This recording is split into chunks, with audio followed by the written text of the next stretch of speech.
Right now, President Trump is in Malaysia for the first stop of his week-long Asia tour. And the peacemaker-in-chief hit the ground running, already overseeing the signing of the historic peace deal between Cambodia and Thailand. Lucas Tomlinson is live in Malaysia following the president. Joins us now. Good morning, Lucas. Morning, Lucas.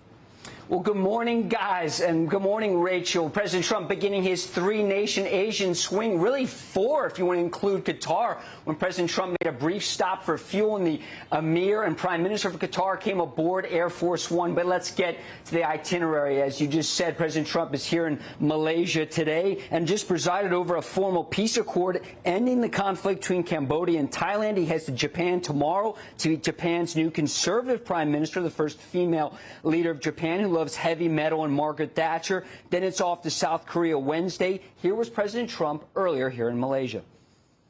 Today's signing represents just one of 8 conflicts that we've ended in 8 months of the Trump presidency. I'm very honored to have done it. We saved millions of lives. I'm here on a mission of friendship and goodwill, and to deepen our ties of commerce, to strengthen our common security, and to really promote strongly stability, prosperity, and peace for all of the countries in this room and long beyond this room. Now, here are the details of the accord bringing peace to neighboring Southeast Asian nations. Thailand releases 18 Cambodian soldiers, the removal of heavy weapons from the border region. Malaysian troops will ensure the fighting does not restart. Now, here's a list of the conflicts ended in Trump's second term. Israel and Hamas after the living hostages were released.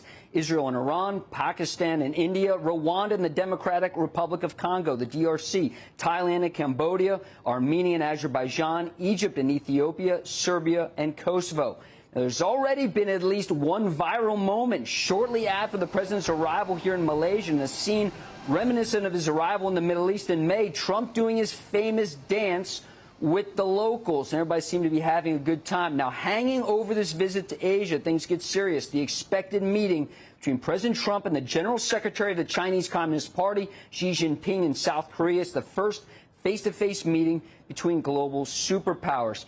Trade and tariffs will be on the agenda, of course, and rare earth minerals. Also, America's soybeans. Last year, China purchased $13 billion worth of American soybeans.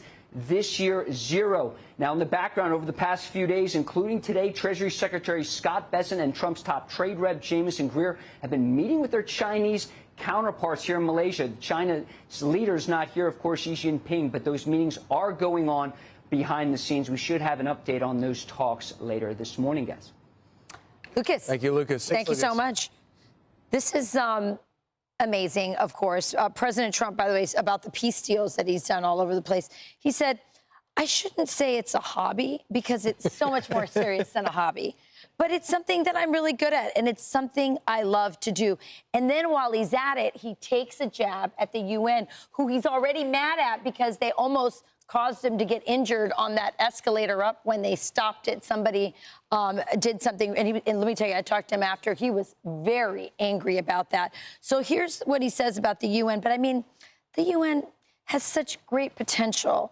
Wish they could do it, but they didn't get involved with us at all. We just did the deal, reported the deal, and everyone was amazed. So that's what you're getting out of him. I have to tell you guys, he's basically saying we don't need the UN. I got this. And I just keep thinking about him after, guys. Yeah. Maybe he should just get into divorce mediation, because the kind of mediation, and He has experience on all ends. on all ends of it. Maybe he'll be the next divorce judge, you know, television show. Yeah, it could be. Yeah, it would be a great It reality. would be a TV great show. reality show. Well, and, you know, on a serious note, as we look at the shot of kind of the, you know, the class photo, as they say, and these are all the Asian nations, right? This is the Association of the Southeast Asian Nations.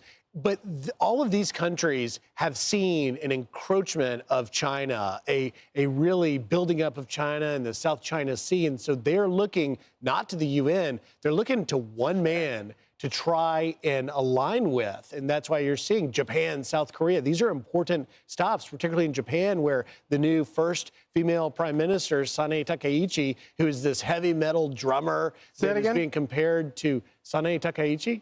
Yeah. So impressed. I've actually never been more impressed with you. But, you know, this dance right here, This was the moment that stood out for me. I mean, that is how he is received around the world. Lest we forget how far we've come when the previous president had a musical dance. He didn't even have to travel. It was just on the White House lawn. And there, it just froze.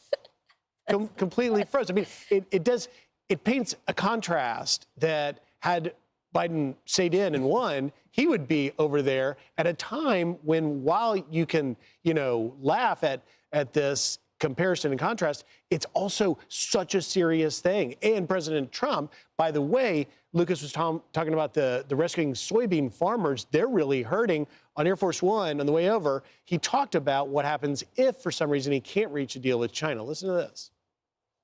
Will you discuss purchases of Russian oil with Xi Jinping? Are you worried about the Chinese? I may be discussing it, but China's. more vocal with the I don't know. You probably saw it today. China's cutting back very substantially on the purchase of Russia oil, and India's cutting back completely. And we've done sanctions. Thank you very much, everybody. By the way, very, very respectful. I appreciate it. Mr. President, can you talk about what you hope to walk away from with the meeting with President China? Xi? Yes. What are you hoping to walk away? I think a complete deal. I want our farmers to be taken care of, and he wants things also.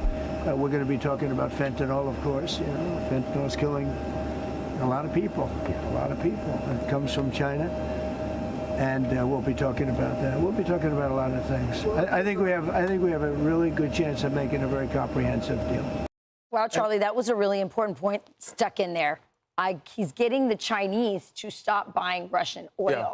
That is huge. So first, the first thing he was trying to do with all the Ukraine war situation, China aligning with Russia, we brought them together in that war. And then in the peace deal, I think President Trump was trying to bring Russia in, and that's not working. So now he's like, all right, I'll separate China from Russia because he has the economic power and strength to do that, because I think Xi Jinping knows he's weaker than ever, and President Trump will do anything he has to do to win, and they believe it. Yeah, and part of, I think, President Trump's diplomacy has always been a recognition that America's economic power is even more powerful than our military power. And he's not afraid to use it. And, of course, all of this happens at a time where there are rumors swirling around, real concerns about Xi Jinping's grip on power in China, real questions about whether or not, because obviously China has all kinds of problems that we don't know a lot about just because it's a pretty closed-off society, but they have real problems on their hands, like generational problems on their hands.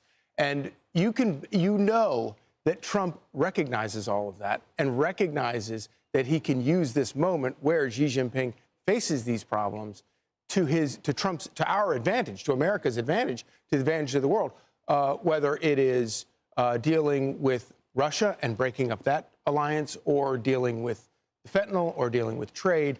And Trump is going to take advantage of every bit of that. And every time he takes a trip like this, people are reminded, who do you want representing you in these trade deals?